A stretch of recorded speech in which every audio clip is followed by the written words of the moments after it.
Social media platforms, அதாவது ப்ரொமோவாக இருக்கட்டும், cut வீடியோஸாக இருக்கட்டும், எல்லாத்தையும் இந்த ஷோவனுடைய வீடியோ இருக்கட்டும் எல்லாத்தையும் நீக்கணும் அப்படிங்கிறது தான் இதில் சப்ஜெக்டாக வச்சு இந்த வக்கீல் நோட்டீஸ் அனுப்பப்பட்டிருக்கு. நாய்கள்னாலே நன்றி உள்ளதாக இருக்கும். நீங்கள் ஒரு தடவை பிஸ்கட் போனீங்கன்னா அவங்க வந்து உங்ககிட்ட தான் திருப்பி வரும். அது வந்து ரொம்ப நன்றி உள்ளதாக இருக்கும் அப்படின்னு. அதே நாய் தான்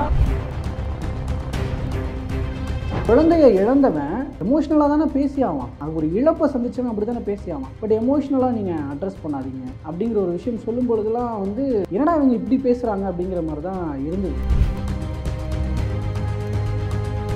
எந்த அளவுக்கு பாதிக்கப்பட்டிருக்கிறாங்க அப்படின்னா, இது வந்து இந்தியாவில் பரவக்கூடிய நோய்களில் முதன்மையான நோயை இன்னைக்கு ரேபிஸும் மாறிக்கிட்டு இருக்கு. நாய்க்கடியால் பாதிக்கப்பட்ட. ஆமாம், அந்த நாய்க்கடியால் பாதிக்கப்படுறவங்க இந்த அளவுக்கு பாதிக்கப்படுறாங்க. இதில் கேள்வி என்னென்னா, அங்கேயே வச்ச கேள்வியை நம்ம திருப்பி கொஞ்சம் மாற்றி கேட்கலாம். நாய் குறுக்க வந்ததை நீங்கள் எப்படி குழந்தைங்க குறுக்க வந்த மாதிரி நினச்சிக்க கூடாதான்ற தொனியில் பேச வரும்போது தான் கோபிநாத் இன்டர்ஃபியர் பண்ணார். அது கம்ப்ளீட்லி கண்டம் திஸ் அப்படின்னு சொல்லிட்டு இது பண்ணியிருந்தாங்க. ஸோ அவங்க என்ன மாதிரி மென்டாலிட்டியில் இருக்கிறாங்க அப்படின்னு பார்க்கும் பொழுது ஒரு பெரும் கோபம் வருகிறது. நாய்களை கொல்லணும்னு சொல்லலை, அப்புறப்படுத்தணும், அதுக்குன்னு ஒரு ஷெல்டரை ஏற்பாடு பண்ணி அப்படி வச்சு பராமரிக்கணுன்ற இதை தான். ஆமாம், இதுலேயே நீங்கள் பாரபட்சம் காட்டுறீங்களா? அரசாங்கமே பாரபட்சம் காட்டுதில்ல. எப்படி நம்ம சொல்லணும்னா, சிம்பிளான ஒரு விஷயம், விஐபிக்கள் அதிகமாக இருக்கக்கூடிய பகுதிகளை நம்ம கோடிட்டு காட்டணும்னா, நாய்கள் தெருநாய்கள் நீங்கள் அதிகமாக பார்த்துருக்கீங்களா? Boat club, boys garden. அப்போ விஐபிக்கள் வரக்கூடிய இடங்கள்ல, விஐபிக்கள் வசிக்கக்கூடிய இடங்கள்ல இல்லாத நாய்கள் சாதாரண சாமானிய மக்கள் வசிக்கக்கூடிய இடத்துல அதிகமாக வசிக்கிட்டு இருக்குன்னா எப்படி? இது வந்து நீங்கள் பார்க்கும்போது தெரிஞ்சிருக்கலாம், இது வந்து ஒரு பயாஸ்டாக போயிருக்கு. இது வந்து நாய்களை அகற்றணும்னு சொல்கிறவங்க பக்கம் தான் முழு நியாயமும் இருக்குன்ற மாதிரியான ஒரு தோரணையில் இந்த கண்டென்ட் எல்லாம் கிரியேட் பண்ணியிருக்கிறாங்க.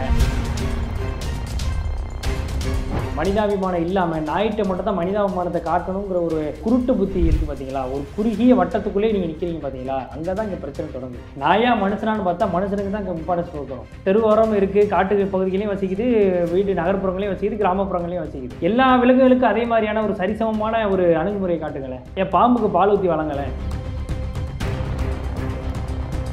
கவர்மெண்ட் தான் அதை நடவடிக்கை எடுக்கணும்ன்றீங்க. விழிப்புணர்வு கேம்ப் ஏற்படுத்தணும், அவங்க தான் ஏற்படுத்தணும்ன்றீங்க. அவங்க தான் ப்ரிகாஷன்ஸ் அவங்க இதெல்லாம் பண்ணணும்னு அவங்க நடவடிக்கை எடுத்தால் நீங்கள் விட்டுறீங்களான்னு கேட்டால் கிடையாது. உங்களோட குழந்தைகளை நாய் கடிக்கிற வரைக்கும் நீங்கள் என்ன பண்ணிட்டு இருந்தீங்கன்னு திரும்ப திரும்ப பாதிக்கப்பட்டவர்களே குற்றவாளி ஆக்குறாங்க.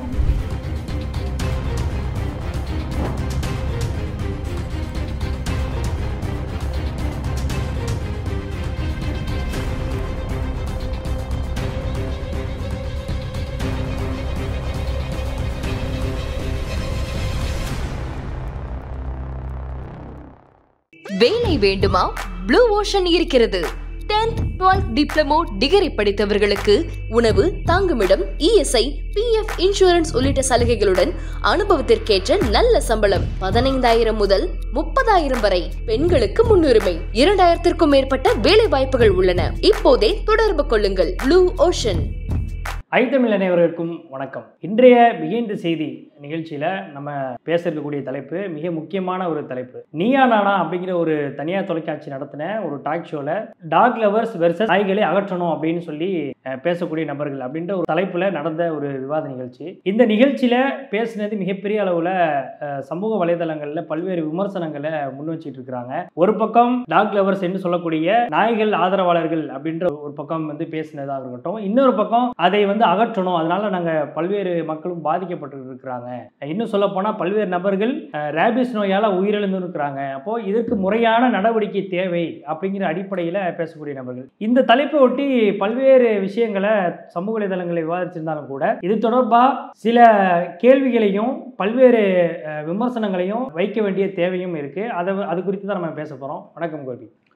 வணக்கம் கிளர். அதாவது இப்போது சொன்ன மாதிரி தான் அந்த ஷோவில் வந்து பேசின ஒரு விஷயம் ஏற்கனவே வந்து கோர்ட்டினுடைய நடவடிக்கைகளாலையும் அதனுடைய அறிவிப்புகளாலையும் தீர்ப்புகளாலையும் இந்த விஷயம் பேசு பொருளாச்சு. அங்கே டெல்லியில் என்ன இஷ்யூ போயிட்டு இருந்தது அப்படிங்கிறது தொடர்பாக. அதுக்கப்புறம் திரும்பவும் ஒரு டவுன். பட் இந்த கரெக்டான செஷனில் டைமில் ஒரு கரெக்டான செஷன் வந்து நியானால வச்சுருந்தாங்க. அது எக்ஸாக்டாக வந்து பார்த்திங்கன்னா, அதாவது நகரங்களில் தெருநாய்கள் இருக்கலாமா இல்லை அப்புறப்படுத்தலாமா அப்படிங்கிறது தான். ஸோ அதில் ஒரு பக்கம் வந்து பாதிக்கப்பட்டவர்கள், அந்த பக்கமும் நாய்கள் வளர்க்குறவங்களும் இப்போ நாய்களை கொல்லணுன்ற பாயிண்டில் யாருமே பேசலை. பட் அப்புறப்படுத்தணுன்ற பாயிண்டில் நாய்களால் பாதிக்கப்பட்டவர்கள், தங்களுடைய குழந்தைகளை இழந்தவர்கள் இப்படின்னு சொல்லிட்டு எல்லாம் உட்காந்துருந்தாங்க. இந்த பக்கம் நாய்களுடைய ஆதரவாளர்கள், டாக் லவ்வர்ஸ் அப்படின்னு சொல்லப்படுறவங்க, அவங்க வந்து இந்த பக்கம் உட்காந்துருக்குறாங்க. ஸோ இதில் மெயினாக பார்க்கும் பொழுது இது ஒவ்வொருத்தவங்களுடைய கருத்து பகிர்வு அப்படின்னு பார்க்கும் பொழுது, முதல்ல இப்போ பாதிக்கப்பட்டவர்களுடைய தரப்பு அப்படிங்கிறது வந்து அவங்க அந்த இழப்புகளை பதிவு பண்ணுறாங்க. பதிவு பண்ணும்போது ஆப்போசிட் சைட்லேருந்து வர்ற ஒரு விஷயம், மெயினாக அவங்க வைக்கிற விஷயம்,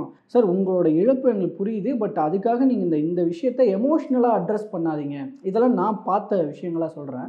எமோஷ்னலாக அட்ரஸ் பண்ணாதீங்க அப்படின்னு சொல்கிறாங்க. இல்லை நான் என்ன கேட்கணும்னு நினைக்கிறேன்னா, இப்போ ஒரு இழப்பை சந்திச்சவன் எமோஷ்னலாக அட்ரஸ் பண்ணாமல் அவன் எப்படி லாஜிக்கலாக எப்படி அட்ரஸ் பண்ணுவான்? ஆமாம், இதில் இன்னும் குழந்தைய இழந்தவன் எமோஷ்னலாக தானே பேசி ஆவான். அது ஒரு இழப்பை சந்திச்சவன் அப்படி தானே பேசி ஆவான். பட் எமோஷ்னலாக நீங்கள் அட்ரஸ் பண்ணாதீங்க அப்படிங்கிற ஒரு விஷயம் சொல்லும் பொழுதுலாம் வந்து என்னடா இவங்க இப்படி பேசுகிறாங்க அப்படிங்கிற மாதிரி தான் இருந்தது. அண்டு அதில் முக்கியமாக விஷயங்கள், அதில் நிறைய பாயிண்ட்ஸ் இருக்குது. அதில் சொல்ல போகணுன்னா, நாயை வந்து அப்புறப்படுத்தக்கூடாது அப்படின்னு இவங்க ஒரு பக்கம் சொல்கிறாங்க. இப்போ இந்த நாயினால் வந்து நடக்கிற பிஸ்னஸ் என்ன, பேக்ரவுண்டில் நடக்கிற பிஸ்னஸ் என்ன அப்படின்னா, அதையும் வந்து ஒருத்தர் வந்து தெளிவாக சொல்லியிருந்தார். ஒரு நாயினுடைய தலையில் 6000 ரூபாய் இருக்குது சார். ஸோ அதுக்கு இன்ஜெக்ஷன் போடுறதா இருக்கட்டும், அதை வந்து ட்ரீட் பண்ணுறதில்ல, அதுக்கான இன்ஜெக்ஷன்ஸு, கருத்தடை ஆப்ரேஷன்ஸ் பண்ணுறது, இது ஒரு பக்கம் இருக்கிறதா இருக்கட்டும். இன்னொரு பக்கம் அது கடிக்கிறதுனால நம்ம போகிற ரேபிஸ் மாதிரியான வேக்சினேஷனாக இருக்கட்டும், இதுக்கு பின்னாடி ஒரு 6000 ரூபாய் செலவு இருக்குது. சில இடங்கள்லாம் நாய்களுக்கு சிப்லாம் பொருத்துவாங்க, அந்த நாயினுடைய ஆக்டிவிட்டிஸ் கண்காணிக்கணும்னு. ஸோ இந்த மாதிரி ஒவ்வொரு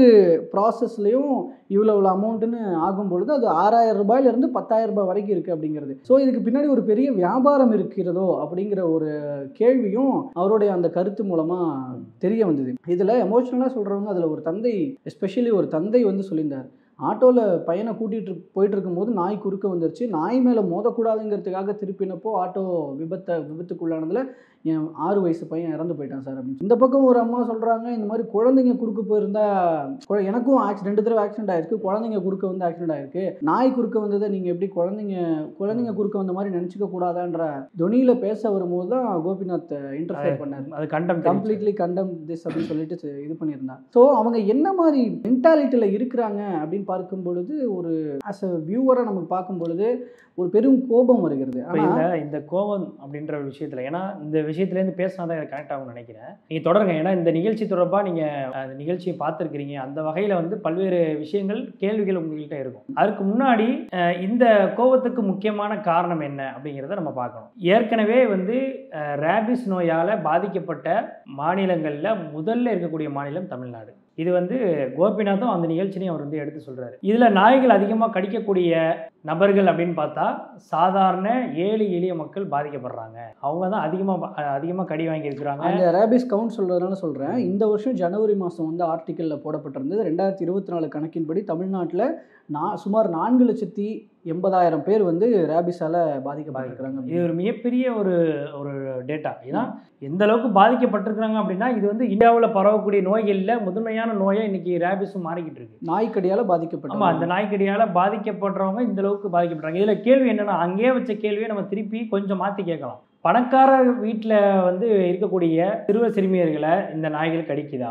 இல்லை. அப்போது நீங்கள் வந்து எந்த இடத்துலையும் வந்து நீங்கள் உங்களுடைய குழந்தைகளை தனியாக அனுப்பியோ நடந்து சென்றோ அனுப்புறது கிடையாது. உங்களுக்கு வசதி வாய்ப்பு இருக்குது, நீங்கள் காரில் அனுப்புறீங்க, அல்லது ஒரு தனியார் வேன்லையோ இதுலையோ நீங்கள் வந்து ஸ்கூலுக்கு அனுப்புறீங்க, உங்களுடைய என்ன தேவைகளுக்கு உங்களுடைய குழந்தைகளை அனுப்புறீங்க. இப்போ அப்படிங்கிற பட்சத்தில் சாதாரண ஏழை குடும்பத்தை சேர்ந்தவன் டெய்லியும் வந்து அந்த வழியாக கல்லூரிகளுக்கு போகக்கூடிய நபர்களாக இருக்கட்டும், அல்லது ஸ்கூலுக்கு போகக்கூடிய பிள்ளைகளாக இருக்கட்டும், இவங்க எல்லாருமே வந்து தினம் தினம் அனுபவிக்கக்கூடிய ஒரு பிரச்சனைகளாக இந்த நாய்கள் கடி அப்படின்றது ஒரு முக்கியமாக இருக்குது. நாய்கள் ஒரு சில எந்த நாயை நம்ம ஜட்ஜ் பண்ணணும்னு சொல்ல முடியாது. நீங்கள் வந்து அவங்க வைக்கக்கூடிய வாதம் என்ன, நாய்கள்னாலே நன்றி உள்ளதாக இருக்கும். நீங்கள் ஒரு தடவை பிஸ்கட் போனீங்கன்னா அவங்க வந்து உங்ககிட்ட தான் திருப்பி வரும், அது வந்து ரொம்ப நன்றி உள்ளதாக இருக்கும் அப்படின்னு. அதே நாய் தான் தன்னுடைய சுயநலம் இழந்து அது வந்து வெறி பிடித்து மாறக்கூடிய சூழலும் உருவாகுது. அப்படி மாறும்பொழுது அங்கே எல்லாருக்குமே பிரச்சனை வருது அப்படிங்கிறத இங்கே நம்ம சுட்டி காட்ட வேண்டிய தேவை இருக்குது. இப்போ அதுதான் இங்கே வந்து பிரச்சனை அப்படின்றது தான் இங்கே நாய்களை அகற்றணும்னு பேசக்கூடியவங்க பேசுகிற விஷயம். ஆனால் இங்கே எப்படி மாறுது அப்படின்னா, நாய் லவர்ஸ், டாக் லவர்ஸ் நீங்க பேசிட்டு இருக்கிறீங்க. ஆனா அந்த பக்கம் இருக்கிறவங்கள டாக் ஹேட்டர்ஸை மாத்திட்டு இருக்கிறீங்க. டாக் ஹேட்டர்ஸ் கிடையாது அவங்க. இது வரைக்கும் நாய்கள் நீங்க கொல்லணும், இது அங்க சுத்தி திரி நாய்கள் எல்லாத்தையும் கொல்லணும் அப்படின்ற ஒரு டிமாண்ட் அவங்க வைக்கவே கிடையாது. அதுக்கான முறையான ஒன்று பாதுகாப்பகத்தை வைங்க. அதில் தன்னோட மகனை இழந்தவரே அதை தான் நாய்களை கொல்லணும்னு சொல்லலை, அப்புறப்படுத்தணும், அதுக்குன்னு ஒரு ஷெல்டரை ஏற்பாடு பண்ணி அப்படி வச்சு பராமரிக்கணுன்ற இதை தான்.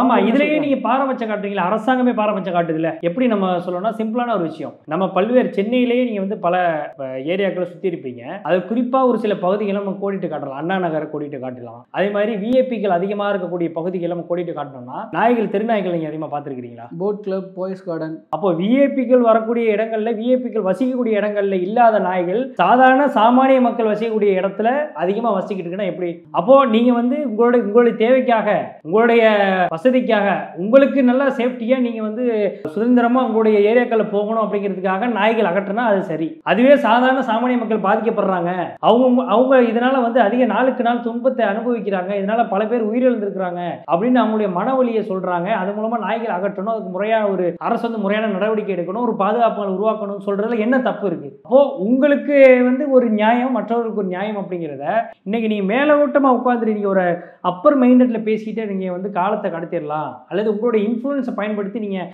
இந்த விஷயத்தை நியாயப்படுத்திடலாம் அப்படின்றத ஒருபோதும் அனுமதிக்க முடியாது. அந்த விஷயத்தை தான் அங்கே கோபிநாத் செஞ்சிருக்கிறாரு. இது வந்து நீங்க பார்க்கும்போது தெரிஞ்சிருக்கலாம், இது வந்து ஒரு பயாஸ்டா போயிருக்கு, இது வந்து நாய்களை அகற்றணும்னு சொல்றவங்க பக்கம் தான் முழு நியாயமும் இருக்குன்ற மாதிரியான ஒரு தோரணையில இந்த கண்டென்ட் எல்லாம் கிரியேட் பண்ணியிருக்காங்க.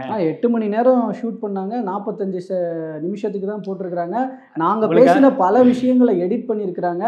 ஒரு நாயினுடைய பிஹேவியர் எப்படி இருக்கும்னு தான் நான் சொன்னேன். என்னோட நாயை நான் எப்படி கேர் பண்ணுவேன், அந்த நாய் எப்படி என்கிட்ட நடந்துக்கும் அப்படின்னு தான் நான் படவா கோபி சொன்னது. இப்படி நடந்துப்ப இதெல்லாம் சொன்னேன். இதை பத்திலாம் அவர் அவங்க போடவே இல்லை. அதே நபர் ஏன் 9 மணிக்கு மேல உங்க குழந்தைகளை அனுப்பாதீங்க, வெளியில போவாதீங்கன்னு சொல்றீங்க? அதுவே வந்து கான்ஸ்டிடியூஷனுக்கு முதல்ல எதிரானது இல்ல. இந்த ஒட்டுமொத்த பிரச்சனை, இந்த ஷோவை பார்க்கும் பொழுதும் சரி, இந்த பிரச்சனைகள்ல நாய்களுக்கு ஆதரவாக பேசுறவங்களும் சரி, அவங்க எல்லாரும் என்ன சொல்றாங்கன்னா இதுக்கான ஒரு விழிப்புணர்வு ஏற்படுத்தணும். இது வந்து நம்ம எப்படி அந்த நாய்கள் வந்து எப்படி நடந்துக்கும், அதனோட ஆக்டிவிட்டிஸ் எப்படி இருக்கணும் அப்படிங்கிறத வந்து நம்ம புரிஞ்சுக்கணும். அதுக்கான ஒரு விழிப்புணர்வு தேவை. ஒரு நாய் இப்படி இருந்துச்சுன்னா நம்ம எப்படி ஹேண்டில் பண்ணணும், கையை எப்படிலாம் கட்டிக்கிட்டு கம்முன்னு இருந்துட்டோம்னா நின்றுட்டோம்னா அது எதுவும் பண்ணாது. இந்த மாதிரிலாம் நிறைய விஷயங்கள் இந்த நாய்களுக்கு ஆதரவாக பேசுறவங்க பேசுறாங்க. ஆனா பிரச்சனைகளினுடைய ஆரம்ப புள்ளியை இங்கே அப்படியே வச்சுக்கிட்டு நீங்க ஆனா இந்த பிரச்சனைகளோட வாழ பழகிக்கங்க, அதுக்கேற்ற ஒரு விழிப்புணர்வை நம்ம மத்தியில எல்லாம் பரவிக்கலாம், வச்சுக்கலாம். அது எந்த வகையில நியாயமானதுன்னு அதைத்தான் சொல்றேன். அதுக்கு வந்து ஒரு முரட்டு முட்டு கொடுக்குறாங்க. நீங்க வந்து வாகனங்கள் அதிகமா விபத்து நடக்குது, அதனால வாகனங்களே பயன்படுத்தாம இருப்பீங்களா அப்படின்னு ரொம்ப உப்புச்சப்பு இல்லாத, ஒன்னுத்துக்கு உதவாத ஒரு கமெண்டை தூக்கிட்டு இங்க கொண்டு வர்றாங்க. இது இங்க இருக்கக்கூடிய பிரச்சனைகளை நம்ம எப்படி சரி செய்யணும், அதற்கான பிரிகாஷன்ஸ் என்ன, ஒரு பிரச்சனை நடக்குது, ஒரு நோயை தடுக்கணும் அப்படின்னா அதற்கு முதற்கட்ட நடவடிக்கைகள் என்ன செய்யணும் அப்படிங்கிறது தான் இங்க நம்ம வைக்கக்கூடிய வாதம். ஆனா அதை தூக்கிட்டு நீங்க நாய்களே ஒட்டுமொத்தமா நீங்க இருக்கக்கூடாதுன்னா அப்ப வாகனங்களும் இருக்கக்கூடாது அப்படின்ற ஒரு வாதம் அப்படிங்கிறது ரொம்ப அடிமுட்டாள்தனமான ஒரு வாதம். இது வந்து அவங்க உண்மையிலேயே அவங்க மனசு புண்பட்டாலும் பரவாயில்ல. ஏன்னா இந்த விஷயத்துல மனிதாபிமானம் இல்லாம இவங்க பேசுறாங்க. நீங்க நாய்க்கு காட்டுற அக்கறைய ஏன் மற்ற விலங்குகளுக்கு காட்ட வேண்டியதானே? நாய்களும் தெருவோரம் இருக்கு, காட்டு பகுதிகளையும் வசிக்குது, வீட்டு நகர்ப்புறங்களையும் வசிக்குது, கிராமப்புறங்களையும் வசிக்குது. எல்லா விலங்குகளுக்கும் அதே மாதிரியான ஒரு சரிசமமான ஒரு அணுகுமுறையை காட்டுங்களேன். ஏன் பாம்புக்கு பால் ஊத்தி வளங்கல, பாம்புக்கு பால் ஊத்தி வளங்க, டெய்லி சோறு போட்டு வளங்க, அதை ஒரு டாக் லவர்ஸ்ங்கிற மாதிரி ஸ்னேக் லவர்ஸ் சொல்லி கொண்டு வாங்கல, செய்ய முடியுமா அவங்களால? அப்போ ஒரு விஷயத்தோடைய அதனுடைய தீவிரத்தன்மை புரிஞ்சதுனால தானே அதுக்கு நீங்க சீண்ட மாட்டீங்க. சிங்கத்தையோ கரடியையோ புலியையோ இதெல்லாம் கொண்டு வந்து வீட்டில் வளர்த்துட்டு இருப்பீங்களா நீங்க? அல்லது அதுல ரோட்டோரத்தில் இப்ப நம்மளே பல செய்திகள்ல கேள்விப்படுறோம், கோத்தகிரி பகுதிகளில், நீலகிரி அந்த மாவட்டத்திலே வந்து அதிகமா புலியோடைய நடமாட்டம் இருக்கு, சிறுத்தையோட நடமாட்டம் இருக்குன்னு செய்திகள்லாம் ஒப்பது வரும்பொழுது மக்கள் வெளியிலே வர்றது கிடையாது. 2030க்குள்ள ரேபிஸ் ஃப்ரீ கண்ட்ரியை உருவாக்கணும் அப்படின்னு சொல்லி, இப்போ அதாவது ரேபிஸ் ஃப்ரீ குளோபல் வேர்ல்டை உருவாக்கணும்னு சொல்லி WHO வந்து முடிவு பண்றாங்க. அதன்படி அங்கமா இருக்கிற ஒவ்வொரு நாடுமே அதை நோக்கமா எடுக்கிறாங்க. நம்ம இந்தியாவிலேயும் அது அந்த விஷயத்தை நோக்கி நகர்ந்துகிட்டு இருக்கு. இப்போ 2030க்குள்ள ரேபிஸ் ஃப்ரீ கொண்டுட்டு வரணும், ரேபிஸ் இல்லாத ஒரு நாடு உருவாகணும் அப்படின்னா அப்போ அதுக்கான எல்லா வகையான விஷயத்தையும் தானே நம்ம எடுக்கணும். இதுல குறிப்பா இதுக்காக நீங்க இன்ஜெக்ஷனை கொண்டுட்டு வந்துடணும், இதுக்காக நீங்க மருந்துகளை கொண்டு வந்துக்கலாம், ஒரு தடுப்பூசிகள் எல்லாம் கொண்டுட்டு வந்துக்கலாம் அப்படின்னு ஒரு விஷயத்தை மட்டும் இந்த பக்கம், அதாவது கடிச்சதுக்கு பிறகான விஷயங்கள் என்னென்ன பண்ணணுமோ இதெல்லாம் கொண்டு வந்துட்டா சரியாயிடுமா அப்படின்னு கேட்டா கிடையாது. அதான் சொல்றேன், பிரச்சனையோட ஆரம்ப புள்ளியை சரி பண்ணணும். அப்போ அதுக்காக தான் நாய்களுக்கு, அதுக்காக இங்க கண்டிப்பா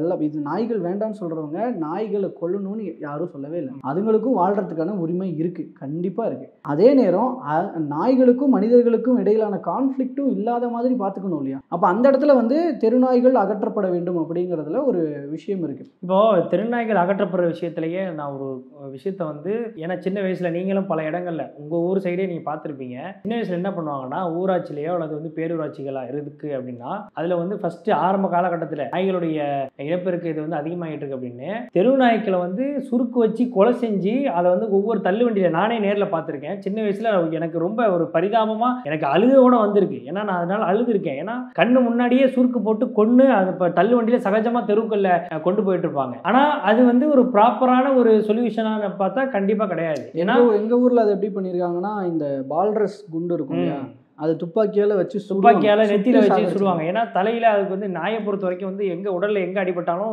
தப்பிச்சிடும். ஆனால் தலை ரொம்ப வீக்னஸான ஒரு பகுதி. தலையில் அடித்து அதை தலையில் ஒரு லேசாக ஒரு கள்ளத்துக்கு போட்டால் கூட அது இறந்துடும். ஏன்னா அந்தளவுக்கு வீக்கான ஒரு பகுதி. அப்படிலாம் பண்ணியிருக்கிறாங்க. இதை கூட பார்த்துட்டு சொல்லுவாங்க, நாய்களை கொல்வதற்கான வழிகளை நீங்கள் வழிகளோட சொல்லுங்க. நான் அந்த நோக்கத்தில் நான் சொல்லலை, அதை தான் நான் சொல்கிறேன். அது மாதிரி நடந்துக்கிட்டு இருந்ததை இதே சமூக ஆர்வலர்கள், அனிமல் லவர்ஸ், நீங்கள் டாக்டர் சொல்லுங்க, அனிமல் லவர்ஸே இதுக்கு வந்து அந்த விலங்குகள் ஆர்வலர்கள் இதற்காக வழக்கு போட்டு அது உரிய ஒரு ப்ரிகாஷன்ஸ் கொண்டு வரணும். நீங்கள் வந்து கொலை செய்யுது அப்படிங்கிறது தீர்வு கிடையாது அப்படின்னு சொல்லி வழக்கு பதிவு செய்யப்பட்டு இப்போ பல மாற்றங்கள் கொண்டு வந்திருக்கிறாங்க. அதில் தான் ஒரு பகுதியாக கருத்தடை செய்யணும், சில அதே மாதிரி ஒரு பாதுகாப்புகளை உருவாக்கி அதில் கொண்டு போய் நாய்களை வந்து கொண்டு போய் சேர்க்கணும் அப்படின்ற ஒரு விஷயத்தெல்லாம் இது பண்ணுறாங்க. ஓப்பனாகவே வந்து இன்னைக்கு நீதிமன்றம், உச்சநீதிமன்றம் கொடுக்கக்கூடிய தீர்ப்புகளில் தெளிவாக வந்து சொல்கிறாங்க. ஏன்னா நீங்கள் சோறு வைக்கிறதுனால தான் அதனுடைய நடமாட்டங்கள் நீங்கள் அதிகரிச்சுக்கிட்டு இருக்கு. இன்னும் ஒரு படி மேலே வந்து எந்த நாயை எப்படி நம்ம ஜட்ஜ் பண்ணணும்னே நம்மளால சொல்ல முடியாது. எப்படி அது அவருடைய மனநிலை இருக்கும், எந்த நேரத்தில் கடிக்கும், எந்த நேரத்தில் கொஞ்சம் உங்களுக்கு தெரியாது. அப்போ எது மாதிரியான தொற்று என்னுடைய பர்சனல் லைஃப்ல நான் ஃபேஸ் பண்ணதே சொல்லணும், ஒரு 7-8 வருடங்கள் இருக்கும்னு நினைக்கிறேன். அப்போ வந்து அந்த எங்களுடைய பகுதியில் காரைக்கால் பக்கத்தில் ஒரு டிஆர் பட்டினம் அப்படிங்கிற ஊரில் நான் வசிச்சுக்கிட்டு இருக்கேன். அந்த சமயத்தில் வந்து 2 நாட்களாக ஒரு செய்தி வந்து ஒரு வெறிநாய் வந்து சுற்றிக்கிட்டே வருது, ஒரு சில சிறுமிகளை கடிச்சிருக்கு, அது வந்து முறையாக கவனமாக இருங்கன்னு சொல்லி இங்கே பக்கத்து வீட்டில் உள்ளவங்கலாம் சொல்கிறாங்க. நம்ம வந்து கவனமாக தான் இருந்துகிட்டு இருக்கோம் 2-3 நாள். ஏன்னா எங்களுடைய கடை நம்ம வச்சுருக்கோங்க, அங்கே கடைக்கு போயிட்டு வந்துகிட்டு இருக்கேன். அப்படி வரும்பொழுது 1 நாள் 2 நாள் கழித்து நானே வந்து என்னையே வந்து அந்த நாய் வந்து கடிக்க துரத்துது. என்னேன்னு இல்லை, யாரெல்லாம் கண்ணில் தென்படுறாங்களோ அவங்களாம் கடிக்க சுற்றிக்கிட்டே இருக்குது. எங்கள் வீட்டுக்குள்ளே வந்துருச்சு. நாங்கள் வீட்டுக்குள்ளே ஓடிட்டே வீட்டுக்குள்ளே வந்துச்சு. அந்தளவுக்கு சுற்றி ஓட விட்டு அதுக்கப்புறம் வெளியில் விரட்டி விட்டோன்னு வச்சுக்கோங்க. அப்போது அதெல்லாம் ஒரு பார்ட்டு நம்ம இந்த இதில் வந்து அனுபவிக்கிற ஒரு சூழல் உருவாகுது. இப்போ இது எல்லாமே வந்து பர்சனல் லைஃப்பில் அவன் அனுபவிச்சிருந்தா தான் அவனுடைய வழி தெரியும். நீங்கள் கோபிநாத் அனுபவித்த வழியை என்னால் அனுபவிச்சிருக்கோம், நான் பேசலாம், கோபிநாத் இது மாதிரி ஒரு வழியை அனுபவிச்சிருக்காங்க. ஆனால் அந்த வழியை உணர்ந்தவனால மட்டும்தான் அது எந்த அளவுக்கு பாதிப்பு அடைஞ்சிருக்குங்கிறத பேச முடியும். இப்போ ஒரு சமூகத்துடைய பிரச்சனைகளை எப்படி கொண்டு வர்றாங்க, ஒரு தலித் சமூகம் பாதிக்கப்படுது, அல்லது வந்து இஸ்லாமிய சமூகம் பாதிக்கப்படுது, அல்லது இன்னும் பிற சமூகத்தை சேர்ந்தவர்கள் பாதிக்கப்படுறாங்க அப்படின்னா அவங்களுடைய வழிகளை அந்த சமூகத்தை சேர்ந்தவங்க வெளியில சொல்லும்போது தான் அவருடைய வழி என்னங்கிறது புரியும். வெளியில நீங்க வந்து ஒரு செய்தியை கடந்து போயிடலாம், மற்ற ஆட்களுக்கு அது ஒரு செய்தியாக தான் தெரியும், அது வந்து ஒரு விஷயமாக தான் தெரியும். ஆனால் பாதிக்கப்பட்டவங்களுக்கு அவங்களுக்கு அது ஆழமா பதிஞ்சிருக்கு. அந்த வழியை அவங்களால வெளிப்படுத்தும் பொழுது அதில் எமோஷனால தான் கனெக்ட் பண்ணி பேச முடியும். நீங்க உங்களை போல மனிதாபிமானம் இல்லாம நாய்கிட்ட மட்டும் தான் மனிதாபிமானத்தை காட்டணுங்கிற ஒரு குருட்டு புத்தி இருக்கு பார்த்தீங்களா, ஒரு குறுகிய வட்டத்துக்குள்ளே நீங்க நிற்கிறீங்க பார்த்தீங்களா, அங்கே தான் இங்கே பிரச்சனை தொடங்குது. நாயா மனுஷனான்னு பார்த்தா மனுஷனுக்கு தான் இங்கே இம்பார்ட்டன்ஸ் கொடுக்கணும்.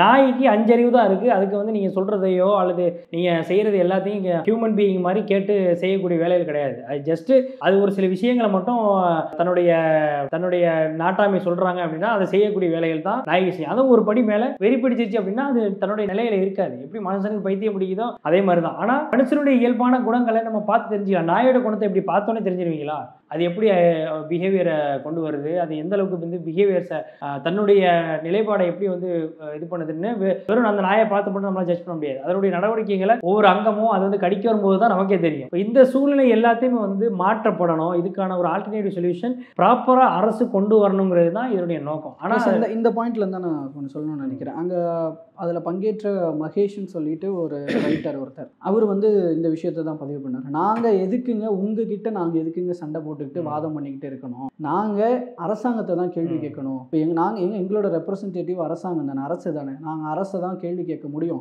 நாங்கள் எங்களோட கோரிக்கைகள் வைக்கிறது நாய்களை அப்புறப்படுத்தணும்னு சொல்கிறதாக இருக்கட்டும், ஒரு ப்ராப்பர் ப்ரிகாஷன்ஸ் இருக்கணும்னு சொல்கிறதாக இருக்கட்டும், எல்லாமே நாங்கள் அரசாங்கத்தை தான் கொஷின் பண்ண வேண்டியிருக்கு, அவங்களுக்கு தான் கோரிக்கை வைக்க வேண்டியிருக்கு அப்படின்ற ஒரு விஷயம் கூடவே சொன்னவர். ஆனால் அரசாங்கம் இந்த விஷயத்தில் நடவடிக்கை எடுக்க தயங்குறாங்க, அல்லது நடவடிக்கை எடுத்தாலும் கூட அது வந்து அந்த அதனுடைய பலன் கிடைக்கிற பாயிண்ட்டுக்கு நகர்ந்துருதா அப்படின்னு கேட்டால் கிடையாது. காரணம் என்னன்னா, அதுக்கு முன்னாடியே அதை தடுக்கிறதுக்கான இன்ஃப்ளூயன்சபிள் பர்சன்ஸாக நீங்க இருக்கீங்க அப்படின்றத சொன்னாங்க. ஏற்கனவே இந்த தெருநாய்க்கடிகள் பிரச்சனைகள் உருவானப்போ அரசாங்கம் தெருநாய்களை அப்புறப்படுத்தணுன்ற அந்த மாதிரியான ஆக்டிவிட்டீஸ்ல ஈடுபட்டப்போ இதே அமைப்பை சேர்ந்தவர்கள் ஏன் அங்க பேசின நடிகை அம்மு அவர்களும் கூட இந்த போராட்டத்தில் ஈடுபட்டு இருக்கிறாங்க. அதனுடைய காணொலிகள்லாம் நம்ம இப்போ கூட பார்க்க நேரிடும். அப்போ குறுக்கால பூந்து இந்த நடவடிக்கைலாம் எடுக்காத மாதிரி தடுத்தவர்கள் அப்படியும் ஒரு பக்கம் தடுத்துறாங்க, இன்னொரு பக்கம் இதுக்கு சொல்யூஷன் வேணும்னு சொல்றாங்க. சொல்யூஷன் என்னங்க சொல்லுங்க அப்படின்னு கேட்டா அவங்க சைடு இருக்கிறவங்க சொல்றது எல்லாம் கவர்மெண்ட்டை தான் கை காட்டுறாங்க. அப்போ கவர்மெண்ட் தான் அதை நடவடிக்கை எடுக்கணும்ன்றீங்க, விழிப்புணர்வு கேம்ப் ஏற்படுத்தணும் அவங்க தான் ஏற்படுத்தணும்ன்றீங்க. பிரிகாஷன்ஸ் அவங்க இதெல்லாம் பண்ணணும்னு அவங்க நடவடிக்கை எடுத்தா நீங்க விடுறீங்களான்னு கேட்டா கிடையாது. அப்போ இந்த இடத்துல நீங்க அதில் இன்ஃப்ளூயன்சர்ஸ் அவங்க கை காட்டுறதுக்கு மிக சரியான ஒரு வாதம் தான். ஏன்னா இங்கே மட்டும் கிடையாது, ஒட்டுமொத்த இந்திய அளவில் இந்த டாக் லவர்ஸ்ன்னு சொல்லிட்டு இன்னைக்கு பல இன்ஃப்ளூயன்சர்ஸ், குறிப்பாக ஆக்ட்ரஸ் சதா ஜெயம் படத்தில் கூட நினச்சிருக்காங்க. அதுக்கப்புறம் பெரிய அளவில் அவங்க இந்த சினி ஃபீல்டை விட்டு ஃபுல்லாக அனிமல் லவர்ஸாக ஃபுல்லாக ஃபோட்டோகிராஃபி வேலையெல்லாம் பண்ணிட்டு இருக்காங்க. இன்ஸ்டாகிராம் பார்த்தா தெரியும். அவங்க கதறி அழுகுறாங்க, என்னடா அவங்க ஏதாவது இஷ்யூ ஆயிடுச்சு அப்படின்னு சொல்லிட்டு நான் போய் உள்ளே போய் கண்டது என்னன்னு பார்த்தா நாயை பற்றி பேசிட்டு இருக்கிறாங்க, நாயை கொல்ல பார்க்குறாங்க. சுப்ரீம் கோர்ட்டு போட்ட தீர்ப்புல தெளிவாக இருக்கு, அதை அகற்றணும், அதற்கான முறையான நடவடிக்கை எடுக்கணும்னு. இவங்க ஒட்டுமொத்தமாக எல்லாத்தையும் கொண்டு போய் கொல்ல போறாங்க அப்படின்னு சொல்லி ஒரு பொய்யான ஒரு பிரச்சாரத்தை அங்கே முன்வைக்கிறாங்க. அப்போ நீ உன்னுடைய இன்ஃப்ளூயன்ஸை பயன்படுத்தி நீ ஒரு தவறான முன்னுதாரணத்தை கிரியேட் பண்ணி அது மூலமா என்ன பண்ணிட்டு இருக்க, நீ சாதாரண மக்களை ட்ரிகர் பண்ணிக்கிட்டு இருக்கக்கூடிய வேலைகளை பார்த்துட்டு இருக்கிறாங்க. அப்போ இது எல்லாமே முற்றிலும் தன்னுடைய நீ ஒரு டாக் லவர்ஸ், நீ எனக்கு எந்த ஒரு பிரச்சனையும் இல்லை, அந்த டாக்னால எனக்கு பிரச்சனை, எனக்கு டாகை பிடிக்கும் அப்படிங்கிற ஒரு காரணத்தினால அங்கே நேரடியாக பாதிக்கப்படக்கூடிய மக்களுடைய உணர்வுல கொஞ்சம் கூட மதிக்காம நீங்க உங்களுடைய இன்ஃப்ளூயன்ஸை பயன்படுத்தி இங்க நீங்க சோசியல் மீடியாவை யூஸ் பண்ணிட்டு இருக்கிறீங்க. இப்போ இது எந்த வகையில சாதாரண மக்கள் சாமானிய மக்கள் ஏற்றுப்பாங்க? அப்போ இதுல முற்றிலும் உங்களுடைய அரசனுடைய நடவடிக்கைகளை எடுக்க விடாம தடுக்கிறதுல உங்களுடைய பங்கு பெரும்பாலும் இருக்குங்கிறது தானே உதாரணம். நீயான நிகழ்ச்சியை அந்த ஒளிபரப்பை முற்றிலுமாக அதை நீக்கணும். அப்போ இது தொடர்பாக நீங்க ஒரு வக்கீல் நோட்டீஸ் அமைச்சிருக்கிறாங்க, அதனுடைய பிரதியும் நமக்கு கிடைச்சிருக்கு.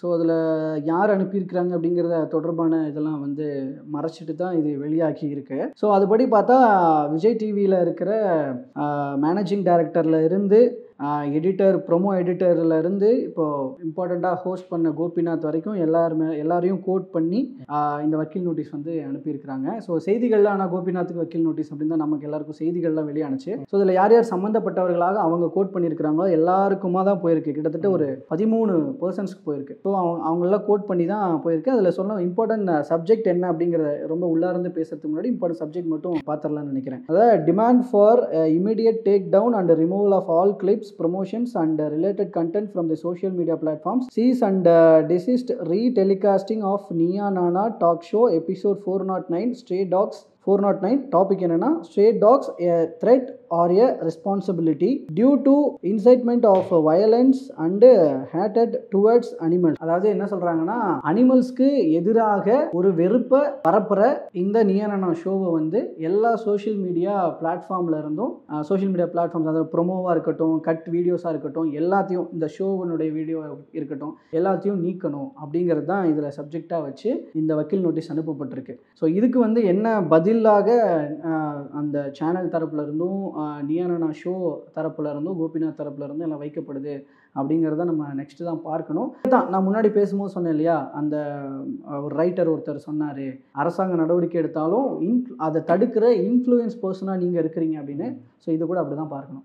ஒரு பிரச்சனை இருக்குது சமூகத்தில், அந்த பிரச்சனையுடைய 360 டிகிரி பேசணும்னு ஒரு பாயிண்ட் ஆஃப் வியூவில் எடுத்த ஒரு விஷயம். பட் அதில் கோபிநாத் பயாஸ்டாக இருந்தார் அப்படின்னு பார்த்தா இங்கே பாதிக்கப்பட்டவர்கள் தரப்புற நிற்கிறது தானே சமூக நீதி.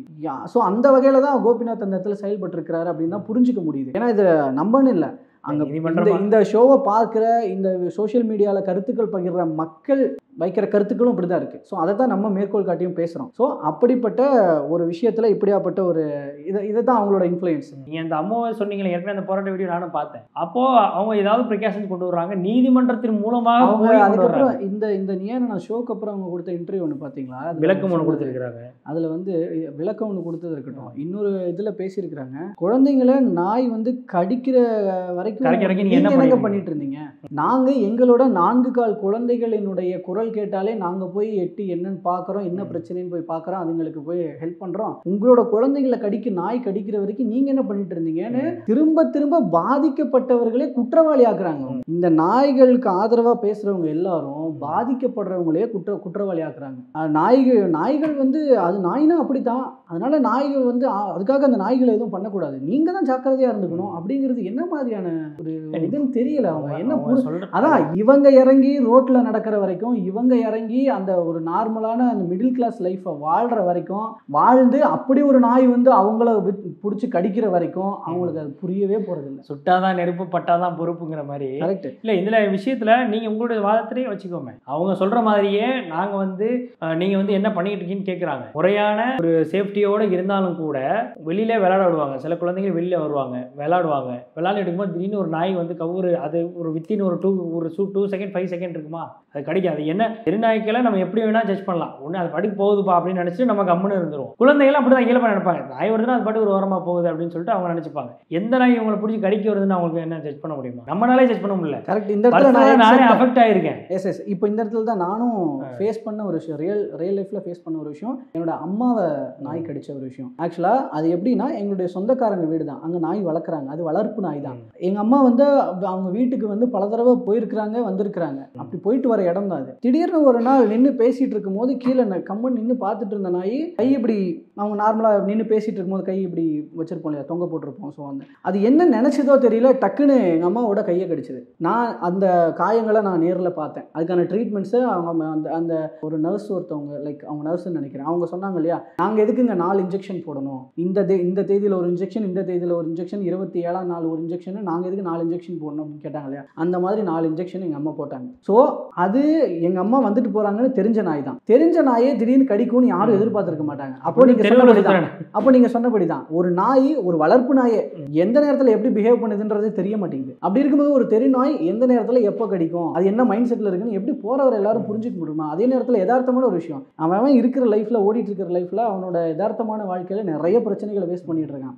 அதாவது அவங்களோட வாழ்வியல் ரீதியாகவும் பொருளாதார ரீதியாகவும் நிறைய பிரச்சனைகள் ஃபேஸ் பண்ணிட்டு இருக்கவன் இதுக்கு ஒரு கிளாஸ் போய் உட்காந்து அட்டன் பண்ணிட்டு இருப்பானா? இதெல்லாம் முட்டாள்தனமான ஒரு வாதம். இந்த வாதத்தை எல்லாம் உண்மையிலே ஏற்கவே முடியாது. இதுக்கான ஒரு சேஃப்டி ப்ரிகாஷன்ஸ் நம்ம எப்படி பண்ணணும் அப்படிங்கிறது தான். இதில் வந்து நீங்கள் கவுன்சிலிங் கொடுக்கணும், நீ நாய் இப்படிலாம் பிஹேவ் பண்ணணும், இப்படிலாம் பேசுகிற உங்களுக்கு கவுன்சிலிங் கொடுக்கணும். நாங்கள் பாருங்க ஒரு கட்டத்தில் கோபிநாத் அவருக்கு கவுன்சிலிங் கொடுக்கணும்னு சொன்னாங்க பாருங்க. ஒரு கட்டத்துக்கு மேலே நீங்கள் வந்து குலைச்சி காட்டுறீங்க, பசிச்சா இப்படி கத்தும், அதே மாதிரி கோவப்பட்டா இப்படி கத்தும், காலில் அடிபட்டு இருந்தா இப்படி கத்தும், வலியில் இப்படி கத்தும் அப்படின்லாம் நீங்கள் வந்து லவ் யூ சொல்லுதுன்னு சொன்னாங்க. லவ் யூ சொல்கிறதுக்கெல்லாம் இப்படி கத்துனீங்க. நீங்கள் சேம் டு யூன்லாம் நீங்கள் திருப்பி எப்படி சொல்லுவீங்கன்னு தெரியல. ஏன்னா அது ஒரு பக்கம் இருக்கட்டும், நம்ம அதை வந்து வாதத்துக்கு நம்ம எடுத்து வரவே தேவையில்லை. ஆனால் இந்த மாதிரியான ஒரு பிஹேவியர்ஸை நாய் வந்து ஏற்படுத்தும் அப்படிங்கிறது உங்களை மாதிரியான சில நாய் லவர்ஸுக்கு தான் தெரியும். இங்கே சாதாரணமாக அவன் நீங்கள் சொல்கிற மாதிரி தான் அவன் தன்னுடைய வேலைகளை பார்க்கறதுக்கு, தன்னுடைய அன்றாட குடும்பத்துடைய கஷ்டத்தை போக்குறதுக்கு ஓடிக்கிட்டு இருக்கான். அவனுக்கு வந்து தன்னுடைய குழந்தைய பார்க்குறதா, தன்னுடைய குடும்பத்தை பார்க்குறதா, தன்னுடைய கடன் அடைக்கிறதா அப்படின்றதுக்கே நேரம் கரெக்டாக இருக்குது. நீங்கள் அங்கே உட்காந்து சோசியல் மீடியாவில் உட்காந்து நல்லா சொகுசாக உட்காந்து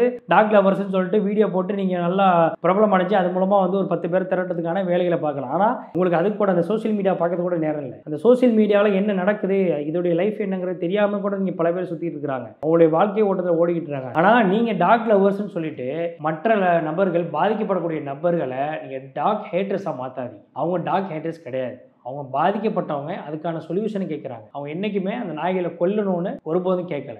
அதுக்கான ப்ராப்பர் சொல்யூஷன் இல்லைங்கிறத அவங்க உணர்ந்து தான் இதை பேசிட்டு இருக்காங்க. அவங்க நேரடியாக அரசாங்கத்தை தான் கேட்டுட்டு இருக்காங்க. ஆனால் நீங்கள் இன்ஃப்ளூயன்ஸ் பண்ணி அரசாங்கத்தினுடைய கைகளை கட்ட வேண்டிய வேலையை பார்த்துட்டு இருக்கிறீங்க. அப்படிங்கிறது தான் இந்த நிகழ்ச்சியின் மூலமாக நம்ம சொல்லக்கூடிய ஒரு விஷயம். ஸோ இதில் வந்து ஆய்வுகளின் படி பார்த்தீங்கன்னா இந்தியாவில எல்லாம் ஒரு 30% பேருக்கு ரேபிஸ்னா என்னன்ற விழிப்புணர்வே இல்லை அப்படிங்கிறது ஆய்வு தகவல்களாக இருக்குது. அப்போது அப்படிப்பட்ட மக்கள்கிட்ட ரேபிஸ்னால் என்னென்னு தெரியாதவங்க நாய்கள்கிட்ட எப்படி அப்ரோச் பண்ணிட்டு இருப்பாங்க? அப்போ அது கடிச்சிட்டாலும் சில பேர் வந்து ரேபிஸ்ன்னு சொன்னாலும் கூட பார்த்துக்கலான்ற மாதிரி ட்ரீட்மெண்ட்லாம் தேவையில்லை அப்படின்ற மாதிரியான விழிப்புணர்வோடு தான் இருக்கிறாங்க. அப்போது அப்படிப்பட்ட மக்களுக்கு நம்ம பப்ளிக் பைட் கூட எடுக்கும் போதெல்லாம் ஒரு சிலர் சொன்னாங்க, எல்லாருக்குமே இந்த வேக்சினேஷன் வந்து போடணுங்க அப்படின்னு சொன்னாங்க. எப்படிங்க அது சாத்தியம் அப்படின்னு கேட்டால், இப்போ கொரோனாவுக்கு நீங்கள் வந்து COVID-19க்கு வேக்சினேஷன் போடலையா முகாம்கள் வச்சு, அது மாதிரி இந்தியா ஃபுல்லாக வேக்சினேஷன் பண்ணணும் அப்படிங்கிறத சொன்னாங்க. ஆக்சுவலாக அது வந்து மக்கள் பாதிக்கப்படக்கூடாதுன்றத பாயிண்ட் ஆஃப் வியூவில் அவங்க சொன்னாங்க. ப்ரிகாஷன்ஸுக்கு அது ஒரு வாரத்துக்கு எடுத்துக்கலாம். எஸ். ஆனால் அதே நேரத்தில் வந்து அதை பண்ணுறதா இல்லை இது பிரச்சனைக்கு காரணமாக இருக்கிற நாய்களை அப்புறப்படுத்துறதா அப்படின்னு கேட்டால் இங்கே லாங் டேர்ம் சொல்யூஷனாக லாங் டேர்ம் ப்ராப்ளத்துக்கு இருக்கிற சொல்யூஷனாக இருக்கிற நாய்களை அப்புறப்படுத்தணும். இங்கே திரும்ப திரும்ப நம்ம சொல்கிறது ஒரு விஷயம், நாய்களை கொல்லணும்னு யாரும் சொல்லலை. ஏரியாக்கள்ல சுத்துற நாய்களை எப்படி அப்புறப்படுத்துனீங்களோ அதே மாதிரி சாதாரண சாமானிய மக்கள் இருக்கக்கூடிய வசிக்கக்கூடிய பகுதிகளில் இருக்கக்கூடிய நாய்களை அப்புறப்படுத்துங்க, அவ்வளோதான். இல்லை பெருசாக பேச வேண்டிய ஒன்றுமே கிடையாது. இப்போ அவங்களுக்கு புரியுற மாதிரி சொல்லியாச்சு. கண்டிப்பாக.